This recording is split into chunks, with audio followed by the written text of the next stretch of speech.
아마 한국인이라면 음악 싫어하는 분들은 없으실 겁니다. 한국인들은 흥이 많으며 한이 많기 때문이죠. 현재는 K-팝이 한류라는 돛대를 달고 전세계 순항을 하고 있는 가운데 현재 일본의 J-팝은 아류라는 돛대를 달고 전세계 난항을 겪고 있는 가운데 일본 아이돌 그룹들 중에는 지하 아이돌이라는 것이 있습니다. 일본 아이돌 업계에서 텔레비전 방송이나 잡지 등의 주요 매체에 출연하지 않고 돈 없고 백 없고 회사빨 없는 여성 아이돌들이 괴상한 각종 행사나 언더 무대에서 속옷이나 단촐한 의상들을 입고 라이브를 중심으로만 활동하는 것이며 이것을 지하 아이돌이라고 부른다는 상황입니다.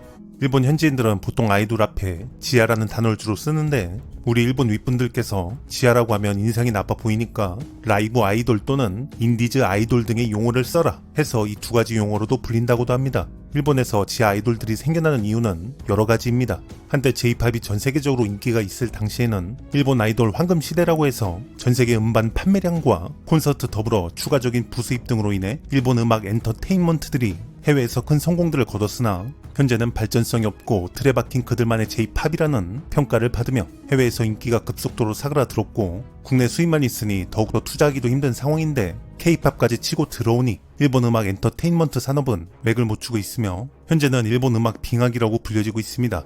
이런 여러가지 이유가 맞물려 일본 아이돌들은 운 좋게 데뷔를 해도 가수 중심의 활동보다는 배우나 TV 게스트 또는 어둠의 그 분야로 진출하는 것이 대부분입니다.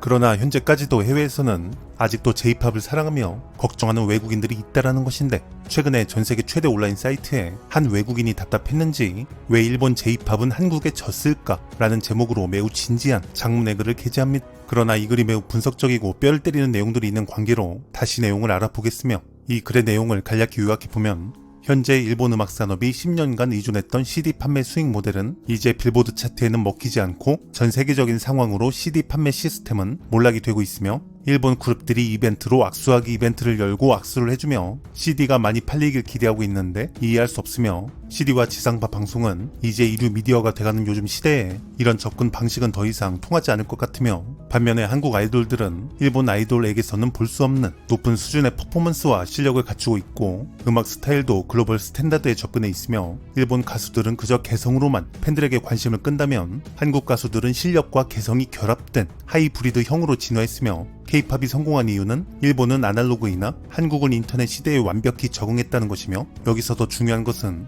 음악을 만들 줄 아는 실력 있는 멤버들이 한국 그룹에는 포함되어 있다는 것이 중요한 것이며 K-팝은 BTS를 포함해서 음악을 잘하는 아이돌이라는 그저 간단한 기본을 유지한다는 것이 중요한 것이라고 말합니다. 더불어 일본 아이돌들은 평소 음악과 퍼포먼스를 소홀히 해왔으며 일본 아이돌 중에 한국 오디션을 본 한 멤버도 최근 인터뷰를 통해 일본에서 해왔던 것들과는 너무나도 달라서 내가 여기서 할 수 있는 것이 아무것도 없었다 라고 언급을 한 적이 있었다 라고 말합니다.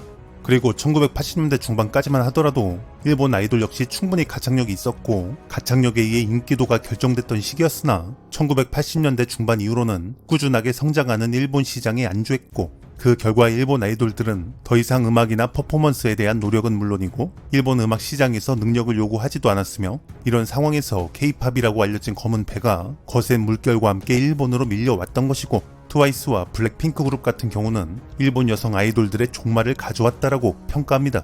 단순히 한국과 일본의 뮤직비디오 조회수를 비교해봐도 그 차이는 명백하며 몇몇 한국 여성 그룹에 속한 일본 여성들은 한국 생활을 하면서 끊임없는 연습의 결과로 탄탄한 복근과 신체의 변화가 있다고 인터뷰들을 하고 있는 상황인데 이걸 보더라도 일본은 K-팝과 경쟁하기 위해서는 퀄리티 있는 좋은 음악을 제작해야 하며 좋은 멤버를 양성할 수 있는 시스템을 하루속히 갖춰야 할 것이며 이걸 하지 못한다면 평생 경쟁하기 힘들 것이고 결국 일본 현지 아이돌 그룹으로만 남게 될 것이다 라고 말합니다.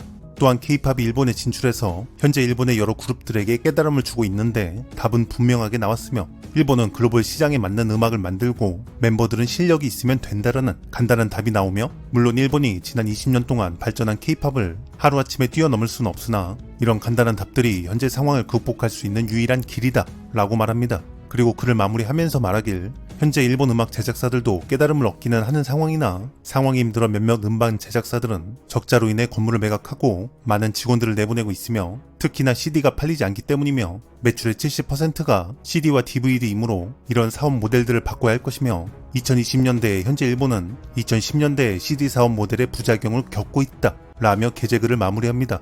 이에 관련한 일본 현재 반응을 알아보자면 네, 그만 알아보겠습니다. 뭐 다 알만한 내용이에요. 내가 잘났니? 네가 못났니? 너가 잘났으면 내가 못나야 되니? 내가 잘났는데 너는 더 잘난 거니? 등등. 현재 K-팝이 전 세계에서 큰 인기를 얻고 있습니다. 그리고 해외 몇몇 네티즌들은 J-팝의 미래를 걱정하며 당부하고 있습니다. 아니나 다를까 일본 네티즌들이 이기 소침해지셨는지 한국 K-팝을 따라가려면 제발 일본 J-팝에 이런 노래 가사들을 넣지 좀 말라며 들고 일어섰고, 일본 현지에서 뽑은 J-팝 노래 속의 지겨운 가사 순위 탑5를 오늘 한번 알아봅니다. 일본인들이 이 가사는 제발 넣지 말라는 5위의 가사 긁기는 닿지 않는 마음이라는 가사입니다. 제발 좀 닿지 않는 마음이라는 가사를 이제는 일본 작사가들은 좀 쓰지 말랍니다. 닭살이 돋는다는 것이죠. 공동 5위는 그대 이름을 불렀다라는 가사입니다. 이 가사도 이제는 일본 노래에 너무나도 많이 사용해서 닭살이 돋으니 그만 사용하라고 난리라네요. 3위는 그 시절로 돌아갈 수 있다면이라는 가사입니다.